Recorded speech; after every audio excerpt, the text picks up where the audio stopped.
endpoint collector comes from some lack of information that I was finding with the COE kit data. So the COE kit is great to tell you how many flows are created, how many apps by who, what are the connectors they're using.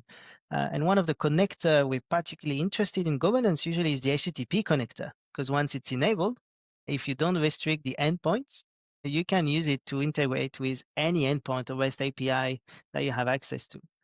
And so what I wanted to know was, how can I check the endpoints that people are actually connecting to with the HTTP connector?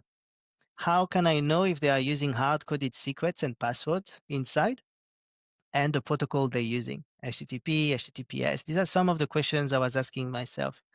The COE kit provides to some extent some information, but the way they check if secrets and passwords are hard-coded is not as elaborate as I wanted it to be. So what I did was an extension of the COE kit, another flow, to browse through all the flows using the HTTP connector, check the flow definition, and then use this to really understand how the HTTP connector actions have been configured for this specific flow. That sounds so cool. Yeah, looking forward to seeing this. There were a few challenges with it, and one of the challenges is that the flow definition, it's a JSON that is not so easy to browse with the expression in Power Automate, because it's a JSON format where each action is a JSON object, but the name of the object is the name of the action. It's the name to use in the flow. It's not the name of, it's not always the same. So you can't just identify all the HTTP actions in a very easy way. And to get this information, in the end, I used XPath to convert this into XML. And then using XPath, you can access the actions a lot more easily. Yeah. But essentially, this solution has one flow to collect the flow endpoint. It's again using the COE kit as a dependency, and it will store the information in a table, HTTP endpoint. I don't think we need to go into the flow in details, but what I share as well in GitHub, it's a Power BI template that you can configure. So once you install the solution and the flow runs at least once, it will collect all this information in the table. And you have a Power BI template that you can configure just by indicating the URL of your COE kit environment. The same is the very much same principle as how the COE kit team is building the kit and the Power BI dashboard. And you will be able to see how many flows are using the HTTP connector, how many endpoints are connected to with this HTTP connector in those flows. You will see the environments where the HTTP connector is used. And then you will see for each the host and the actual URI used in the endpoint. One Really thing that I powerful, didn't, isn't it? I like it. I think it's helpful, especially to identify those flows with hard-coded secrets and passwords, because maybe people don't know about Azure Key Vault, they don't know about better ways of doing it. So it's always, something to keep in mind. Something that we can't do, or that I can't do yet, it's how to get the value when it's dynamic. So for example, here you can see the URI is using a variable inside, and I didn't find a way to really find out what's the value used in runtime. It's not something that I found really easy. So sometimes you just cannot tell. Even the host sometimes is unknown because the URI is fully dynamic. So it's not a 100% accuracy, but you can at least see that it's been used. But you won't always see all the data. If anyone is happy to help on this, I'd love to make this better. It does sound like a really tricky challenge. So if you find one of those flows in here, how do you then locate the actual flow itself?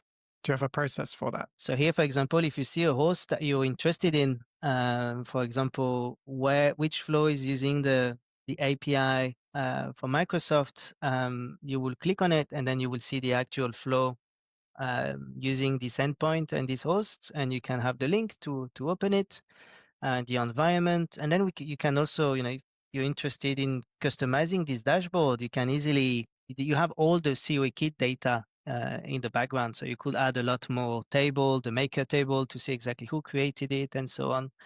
But that's essentially what you will do. Now, for the ones that are dynamic, is the same. You will see which flow has this dynamic endpoint.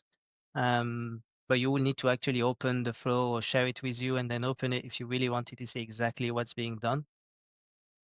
And I think this is a really good point, isn't it? Because you might be wondering, like, why do you need to know this information? But like in my mind, if you're conducting an audit, you're wanting to collect that information. Maybe you're wanting to consider locking down the HTTP connector or restrict the endpoints. This is a great starting point because you can kind of see or get a picture of what's being used where and actually start to make an informed decision rather than leaving it to a bit more guesswork. So you can do a lot more kind of prep before you go into some of these kind of more kind of heavy hitting kind of actions, such as disabling HTTP or limiting endpoints. So yeah, it's a really interesting tool, and I think again something more people should know more about. Thank you, Josh. I think absolutely you're spot on there. And if you often companies have been using the Power Platform for a little bit before that they look at the governance. Maybe they didn't know that the platform was in use. So usually when an enterprise wants to start the governance, there is already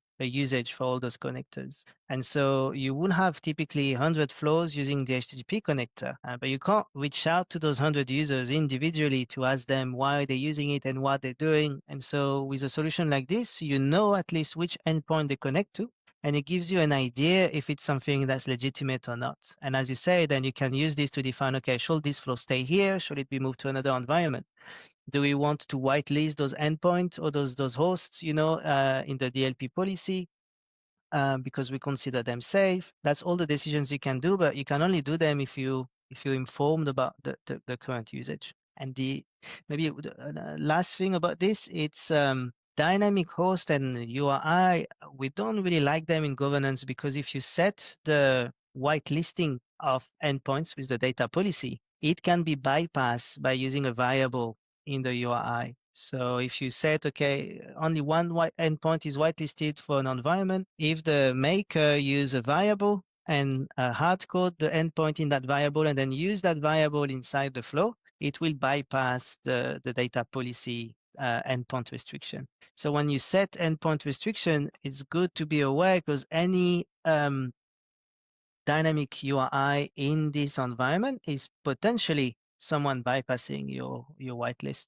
And this is why that fit. Yeah, this is why this feature is still in preview. I think it's been in preview for years now. But that's probably something they haven't found a way to fix yet. Can I just say, so with that they're essentially having the same challenge that you were having here, where you want to get the value from the variable, but how can you do that unless you actually process the flow first? It seems like it's pretty much impossible from our perspective. Microsoft needs to come up with something to resolve that. It's hard for them as well. I mean, if it's a hard-coded variable, you could check in the flow definition what this variable is set to. But if it's dynamically gotten from a SharePoint list or from a database table, then you can't really, there's only so far you can go up to find that information. If there's a way to fix this, it would be great. What would be great would be if this feature was evaluated at runtime, but I don't think that's the case. So that's what they should fix. Very the clever. wish list, Christmas present. And this is yet another solution that seems like it's a must-have for every organization because there's nothing else that can give you this information easily, at least. You have, if I'm not wrong, there are some third-party providers that I won't name, but that provide some governance platform for the Power Platform, and some of them look at those things as well. So see hard-coded secrets and password, and I think they use the same approach. They browse for the tenant and they see what they can identify. So it becomes costly. It's more expensive than zero, which this solution is free.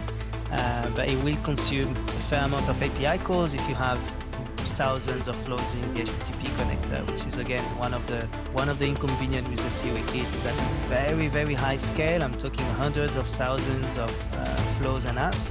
It will start to hit some limitations.